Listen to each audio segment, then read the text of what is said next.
Bien, ¿qué tal chicos? ¿Cómo están? Soy el profesor Alex Quinto, nuevamente con ustedes, para continuar nuestras clasecitas de historia del Perú. Vamos a hablar ahora de uno de los periodos históricos de nuestra cultura andina, nuestra cultura autóctona. Habíamos hablado que John Rowe va a dividir las altas culturas en horizontes e intermedios. Horizontes, culturas extensas; intermedios, culturas pequeñas, tomando como base la expansión de la cerámica. Y Guillermo Lumbreras va a tomar como base para la periodización de las altas culturas a la evolución económico-social. Vamos a ver a este periodo que abarca 1200 años antes de Cristo hasta 200 antes de Cristo y se podría decir también 200 después de Cristo. Bien, es el fenómeno o esa expansión cultural de Chavín.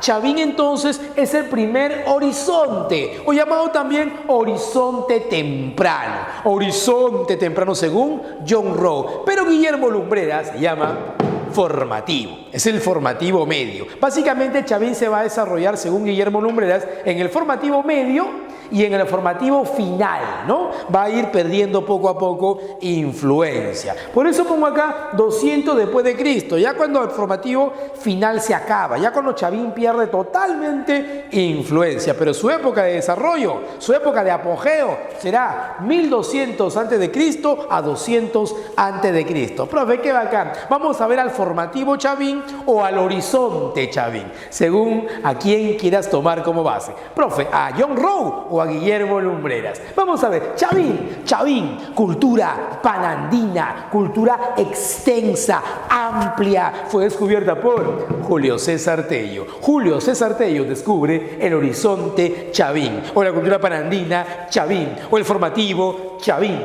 Profe, qué bacán. Para Julio César Tello va a ser la primera cultura, por eso él va a llamar a Chavín la cultura matriz, la cultura madre, y como madre va a dar a luz a las demás culturas. Bueno, para la época en que Julio César Tello descubre Chavín, bueno, él tenía el conocimiento de que es la más antigua, ¿no? Es la más antigua en esa época. Ahora sabemos que no es la más antigua. Ahora sabemos que hay culturas pre-Chavín, antes de Chavín, incluso Caral, del arcaico superior. Profe, qué bacán. Entonces, Chavín fue descubierta por Julio César Tello en Ancash, la provincia de Huari, Callejón de Conchucos. Allí se encuentra el templo Chavín de Huántar, la base, la capital, el centro principal. Por eso a toda la cultura se le llama Chavín. Qué bonito. Entonces Chavín fue descubierto por Julio César Tello en Ancash. Mira, según Julio César Tello, es la cultura matriz y se origina por síntesis. Mira por acá, se origina por síntesis. ¿Síntesis de qué? Del formativo. Eso ya lo vimos la clase pasada. Profe, qué bacán, qué bonito es Chavín. Profe, Julio César Tello descubre Chavín en Ancash. ¿Quiénes gobiernan en Chavín? En Chavín la clase dominante son los sacerdotes. Aleluya. Aleluya, aleluya, aleluya, aleluya. Si la clase dominante son los sacerdotes astrónomos, mira, entonces en la política podemos decir que Chavín es un estado teocrático. Teo, Dios, cracia, gobierno de los dioses. Profe, y si es una clase dominante, entonces decimos que es una sociedad clasista. Sociedad clasista. Vamos a volver acá. Sociedad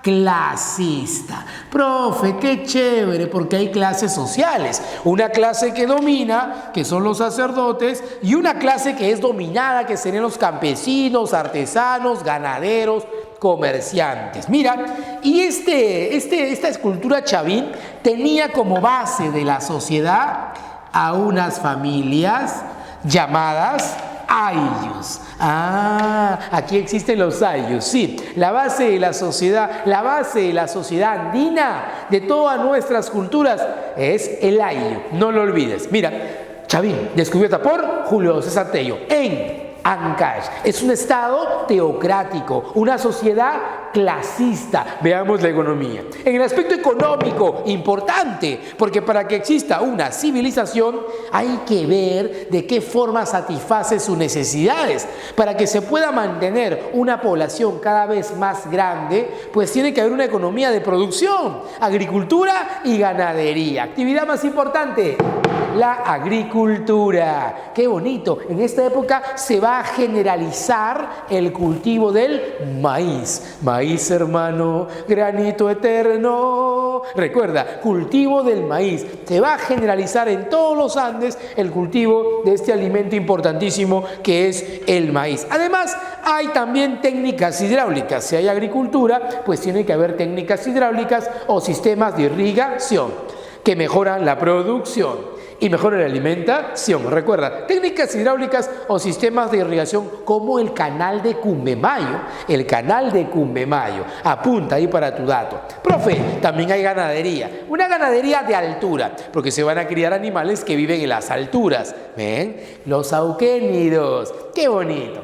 Mira qué facilito. Chavín se origina por síntesis. Fue descubierta por Julio César Tello en Ancash, la provincia de Huari. Es un estado teocrático, una sociedad clasista. La actividad más importante es la agricultura y la ganadería. Y también hay comercio, el trueque que van a hacer entre los pueblos. El dominio de Chavín. Chavín, cómo se convierte en una cultura extensa, panandina, horizonte, por su dominio cultural. Dominio cultural. En Chavín no hay ejército, ¿ves? En Chavín no hay un emperador, no hay un rey que domina otros reinos, no. Simplemente es un dominio cultural y eso tú ya lo sabes cuando hablamos del periodo formativo, ¿ves? Especialmente va a difundir a sus dioses a través de su arte, cerámica, escultura, arquitectura. ¿Cuáles son esos dioses? La trilogía,